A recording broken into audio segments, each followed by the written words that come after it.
Former President Edgar Chagwa Lungu has signaled his willingness to meet with President Hakainde Hichilema to discuss Zambia's political state, but only under strict conditions aimed at restoring democracy and ensuring fair participation in the country's political processes. Speaking to the press through the former ruling party's Secretary General, Mr. Lungu addressed growing speculation about a possible dialogue, stressing that any meaningful engagement must prioritize the Zambian people, the rule of law, and the preservation of democracy. The former head of state emphasized that he is open to dialogue, but that it must be based on concrete actions by the current administration. Urging him to meet or accept intimation of dialogue from President Hakainde Hichilema. He stated that he was willing to meet President Hichilema if the talks and dialogue would be about restoring democracy. He said he would love that if there are any talks, it should be about halting harassment of members of the opposition in general, as well as members of Patriotic Front. They restore the rule of law.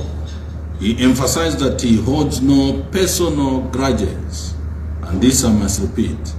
He emphasized that he holds no personal grudges, and he hoped, therefore, that the purpose of such a meeting would be about restoring democracy and the rule of law.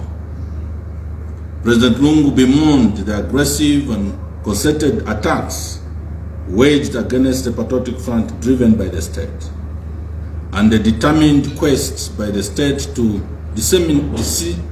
disseminate or destroy the party by replacing the legitimate office bearers with imposters and surrogates. He said this was an attack on democracy and the rule of law. He stated that the subsequent actions by the state, such as to bar or prevent the Patriotic Front from participating in by-elections through Electoral Commission of Zambia, deeply undermines democracy and destroys the multi-party character of Zambia. He expressed concern that the Patriotic Front, the former ruling party, has been repeatedly smeared and blocked from fully participating in the democratic process. Particularly in by-elections, Lungu made it clear that these demands are not solely for the benefit of the PF, but for the good of the entire nation. President Lungu directed me, as Secretary General, to continue and enhance mobilization of the party and prepare his visits to the provinces. He has also called on party structures led by provincial chairmen and their committees to effectively participate and cooperate in these programs. While expressing his readiness to meet with President Hichilema, Lungu reiterated that this meeting must take place only if the outlined terms are met, with Zambia's political climate becoming increasingly polarized. ECL's conditions for dialogue have sparked debate across the nation.